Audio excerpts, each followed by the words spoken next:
છેલ્લા કેટલાય દિવસોથી રાજ્યના કેટલાક વિસ્તારોમાં દીપડાની હાજરી જોવા મળી રહી છે। પોરબંદર, બનાસકાંઠા, રાજકોટ અને સાબરકાંઠા સહિતના વિસ્તારમાં ખૂંખાર દીપડાથી ગામ લોકો અને ખેડૂતોમાં ફફડાટ ફેલાયો છે। પોરબંદરના ઇન્દિરાનગર વિસ્તારમાં દીપડાના આંટાફેરા જોવા મળ્યા। દીપડો ગલુડિયાનો શિકાર કરતો હોય તેવા સીસીટીવી ફૂટેજ પણ સામે આવ્યા છે। તો આ તરફ બનાસકાંઠાના થુર ગામમાં દીપડાની દહેશત જોવા મળી।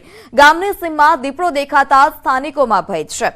સ્થાનિકોએ વિડીયો વાયરલ કરી અને દીપડાને તાત્કાલિક પાંજરે પૂરવા પણ માંગ કરી હતી। તો આ તરફ રાજકોટના વાઘોદરમાં પણ મિયાવાકી પ્લાન્ટેશન પાસે દીપડો દેખાયો। ગ્રામજનોએ દીપડો દેખાતા વન વિભાગને જાણ કરી હતી।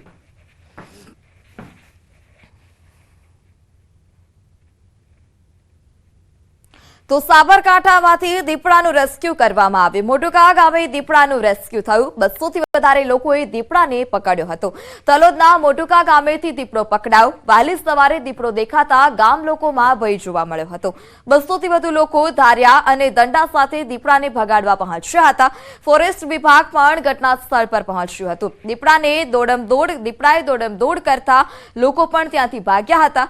દીપડાને લોકોએ દંડાથી માર મારી ફોરેસ્ટ વિભાગની મદદથી ઝડપી પાડ્યો હતો। દીપડાને જંગલ વિસ્તારમાં છોડવા કવાયત હાથ ધરાઈ।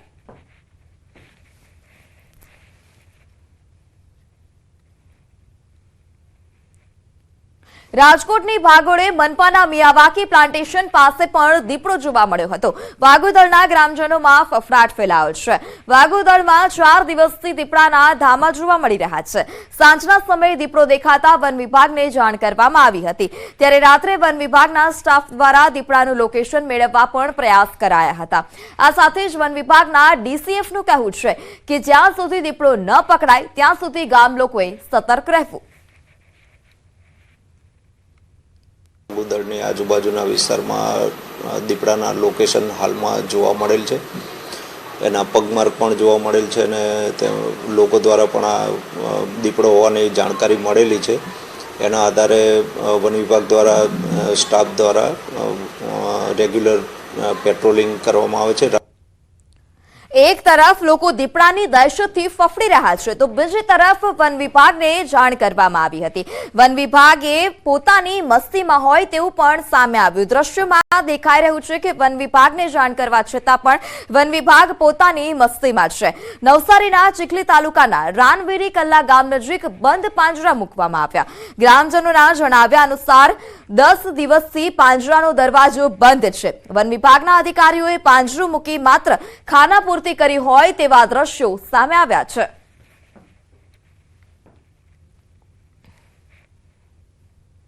નાના ભૂલકાઓ પાસે મજૂરી કરાવતા હોય તેવો વિડીયો સામે આવ્યો છે। મહેસાણાની ખાનગી શાળાનો આ વિડીયો વાયરલ થયો છે કે જ્યાં વિદ્યાર્થીઓ પાસે ચણતર માટે ઈંટો ઉપાડાવવામાં આવી હતી। મોઢેરા રોડ પર આવેલી કાવેરી સ્કૂલનો વિડીયો વાયરલ થયો છે। વાયરલ વિડીયો 1 વર્ષ જૂનો હોવાનું પ્રિન્સિપાલ અશ્વિન પટેલનું નિવેદન છે। સ્કૂલમાં સ્ટેજ બનાવવાનું હતું અને જેનો અમે કોન્ટ્રાક્ટ આપ્યો હતો, જેનું બધું જ કામ કરવાનું હતું તેવું પણ પ્રિન્સિપલે નિવેદન આપ્યું છે। કામ પૂરું થયા બાદ થોડી ઈંટો વધી હતી। વિદ્યાર્થીઓએ જાતે જ શિક્ષકને કીધું કે અમે આ ઈંટો ખસેડી દઈએ તેવો પણ લૂલો બચાવ આચાર્ય દ્વારા કરવામાં આવ્યો અને ત્યારબાદ વિદ્યાર્થીઓએ આ ઈંટો ખસેડી હતી।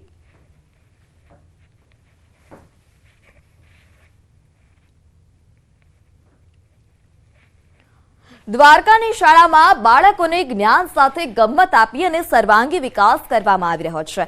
હરિપર પ્રાથમિક શાળાના બાળકનો વિડીયો વાયરલ થયો, જ્યાં રીંગણાનો ઓળો અને રોટલા બનાવતા હોય તેવો વિડીયો સામે આવ્યો છે। વિડીયોની શિક્ષણ મંત્રીએ સરાહના કરી છે। વિવિધ કલાઓનું શિક્ષણ આપતા દેખાયા શિક્ષકો આ વિડીયોમાં કે જ્યાં જ્ઞાન સાથે ગમ્મત પણ આપવામાં આવે છે અને બાળકોનો સર્વાંગી વિકાસ થાય તેવો વિડીયો દ્વારકાથી સામે આવ્યો। તે ઉપરાંત શિક્ષણ મંત્રીએ શિક્ષકોને અભિનંદન પણ પાઠવ્યા છે। બાળકોનો વિડીયો જોઈ શિક્ષણ મંત્રી પણ ખુશ થયા હતા। બાળકોને ખૂબ સુંદર પ્રવૃત્તિ જીવનલક્ષી જેને કહેવાય ને કેળવણીનું શિક્ષણ આપતો આ વિડીયો જોયો। સમૂહમાં બાળકોને બોલાવી દીકરીઓ પાસે ખાસ કરીને રસોઈનું એની કલા રસોઈની જે આર્ટ મૂળ વિસ્તારના રોટલા બનાવવા ઓળો વગેરેનું અને સમૂહ ભોજન માટેનું મેં તમારો એક વિડીયો જોયો. તમારું આ કલ્યાણપુર તાલુકાનું હરિપરા પ્રાથમિક શાળાનો આ વિડીયો છે, દેવભૂમિ દ્વારકાનો. મને આનંદ થયો. ખરેખર એક શિક્ષક આવી વિવિધ પ્રવૃત્તિઓ બાળકોને મેં જોયું. એક બાળકના ફેસ પર સ્મિત છે, એ હસે છે, એને ગમે છે. આ ખૂબ અંતરથી એને આનંદ આવે એવી વાત છે આ. તો આ વાત મને ખૂબ સ્પર્શી. બાજરીના રોટલા ઘડે છે, રીંગણના ઓળા બનાવે છે અને સાથે બેસીને આખી સ્કૂલ બાળકોને જમાડે છે. આવો વિડીયો એક વાયરલ થયો છે અને આ જોઈ આપણા ગુજરાતના શિક્ષણ મંત્રી શ્રી પ્રફુલ્લ પાનસેરિયા સાહેબે ખૂબ જ આ વિડીયોની સરાહના કરી અને ખુદ પોતે સ્કૂલમાં વિડીયો કોલ કરી બાળકો સાથે અને શિક્ષકો સાથે એક સરસ મજાનો વાર્તાલાપ કર્યો. નકલી અધિકારી બની અને રોફ જમાવતો વધુ એક આરોપી ઝડપાયો છે. ડીસામાં પોલીસનું નકલી આઈડી કાર્ડ બતાવી અને ઠગાઈ કરતો શખ્સ પોલીસે હાલ અત્યારે દબોચી લીધો છે. ટોબા ગામનો યુવક અશોક ચૌધરી છેલ્લા ઘણા સમયથી લોકોને નકલી પોલીસ અધિકારીની ઓળખ આપી અને ધાક જમાવતો હતો અને હેરાન કરતો હતો. બનાસકાંઠામાં અલગ અલગ જગ્યાએ પોલીસ કર્મીની ઓળખ આપીને છેતરપિંડી પણ કરી રહ્યો હતો. માલ સામાન અને રૂપિયા પણ પડાવતો હતો. 20 વર્ષના યુવકે અત્યાર સુધીમાં અનેક લોકોને છેતર્યા છે. જોકે તેની ઠગાઈ કરવાની મોડસ ઓપરેન્ડી એક જ પ્રકારની રહી છે. પોલીસે આરોપીને ઝડપી પાડ્યો છે અને નકલી પોલીસ કર્મીની ધરપકડ કરી 3 દિવસના રિમાન્ડ પણ પોલીસે મેળવ્યા છે. પૂછપરછમાં આરોપીએ 16 જગ્યાએ ઠગાઈ કરી હોવાનું કબૂલ્યું હતું. આરોપી અગાઉ પણ ચોરી અને નકલી અધિકારીની ઓળખ આપી છેતરપિંડીના ગુનામાં જેલ પણ જઈ ચૂક્યો છે.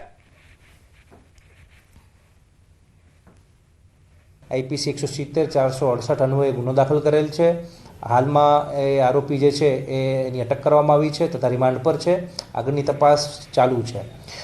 પોલીસને જાણવા મળ્યું છે કે અગાઉ પણ 15 થી 16 વખત આવા કૃત્યો કર્યા છે, જેમાં અમુક કિસ્સાઓમાં ગુના પણ દાખલ થયા છે. લગભગ 3 જેટલા કિસ્સાઓમાં હજી અન્ય પોલીસ સ્ટેશન દ્વારા એની અટકની પણ કાર્યવાહી બાકી છે. બાકીની તપાસ હાલમાં છે. 31st લઈ અને પોલીસ એલર્ટ મોડ પર જોવા મળી રહી છે. સાબરકાંઠા રાજસ્થાનની સરહદની અલગ અલગ ચેકપોસ્ટ પર સઘન ચેકિંગ હાથ ધરવામાં આવ્યું.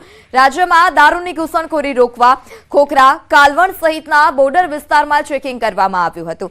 ચેકિંગ દરમિયાન પ્રાંતિજ પાસેથી 44 લાખનો દારૂ મોટા પ્રમાણમાં ઝડપાયો છે, જેને લઈ અને ઘણા સવાલ પણ ઉઠી રહ્યા છે. પોલીસના નાક નીચેથી સ્ટેટ મોનિટરિંગ સેલે આ દારૂનો જથ્થો ઝડપી પાડ્યો, જેને લઈ પોલીસના ચેકિંગ પર અનેક સવાલ ઉઠી રહ્યા છે.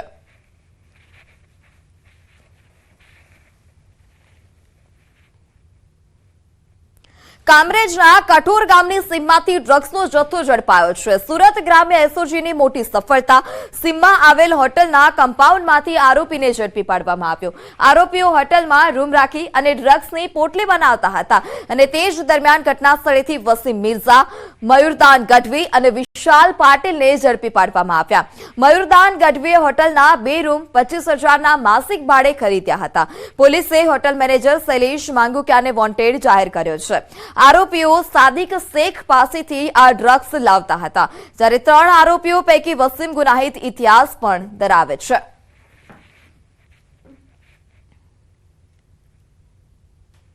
સમાચારમાં આગળ વાત કરવામાં આવે બનાસકાંઠાની, તો બનાસકાંઠાના ડીસામાં કિશોરને 6 માસ સુધી ઘરમાં ગોંધી રખાયો હતો. 7 દિવસની સારવાર બાદ કિશોરને હોસ્પિટલમાંથી રજા આપવામાં આવી. પાલનપુરની બનાસ મેડિકલ હોસ્પિટલમાં સારવાર અપાઈ રહી હતી. પોલીસ અને સિવિલના સત્તાધીશોએ કિશોરને ચાઇલ્ડ હોમમાં મોકલ્યો છે. કિશોર છોડી અને જતો રહેશે તેવા ડરથી માતાએ સાંકળથી આ કિશોરને ઘરમાં બાંધી રાખ્યો હતો. 6 માસ સુધી ઘરમાં જ રહેવાને કારણે કિશોર માનસિક અસ્વસ્થ થઈ ગયો હતો.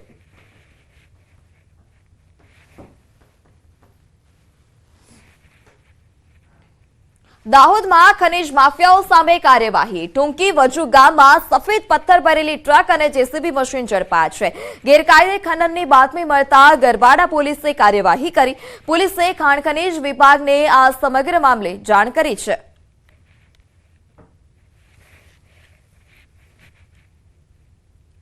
રાજકોટમાં શેરબજાર ટિપ્સના નામે સટ્ટાનો પર્દાફાશ. રાજકોટ સહિત રાજ્યના અન્ય શહેરોમાં પણ ચેકિંગ કરવામાં આવી રહ્યું છે. સેબીએ દરોડા પાડી 2 ઓપરેટરોને ત્યાં તપાસ કરી હતી. દરોડાની કામગીરી દરમિયાન વિગતો સામે આવી છે. રાજકોટમાં એક વ્યક્તિની અટકાયત કરવામાં આવી છે. સૂત્રો દ્વારા માહિતી સામે આવી કે સમગ્ર કૌભાંડને લઈ અને રાજકોટથી એક વ્યક્તિની અટકાયત કરાઈ છે. રાજકોટના સનફ્લાવર બ્રેકિંગમાં કામકાજ કરતા હર્ષ રાવલ નામના વ્યક્તિની અટકાયત કરાઈ છે. નિયત કરવામાં આવેલા કંપનીના શેરની ખરીદી કરી અને ત્યારબાદ વેચાણ કરતા હોવાનું પણ સામે આવ્યું.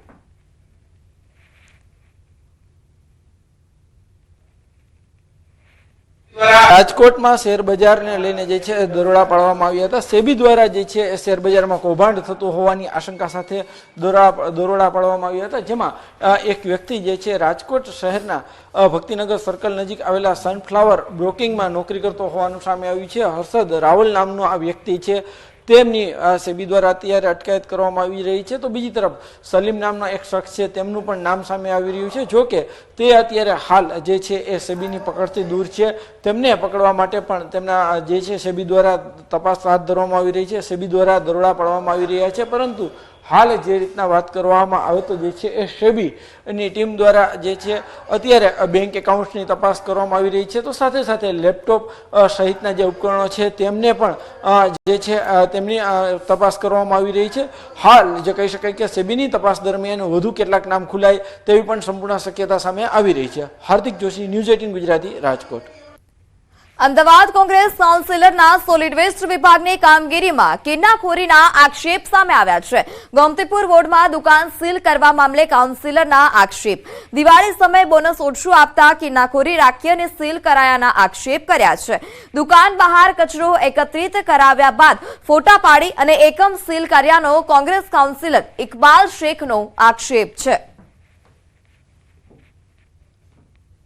આજુબાજુનો કચરો એમની દુકાનની સામે એકઠો કરીને એમને ફોટો પાડીને નોટિસ ચોંટાડવામાં આવી અને પેનલ્ટીના નામે એને કહેવામાં આવ્યું કે ભાઈ તમે 2000 રૂપિયા ભરો તો જ સીલ ખુલશે. પરંતુ જ્યારે દુકાનદારે જોયું સીસીટીવી કેમેરામાં તો આખી વિગત સામે આવી. સમાચારમાં હાલ સમય થયો છે વિરામ.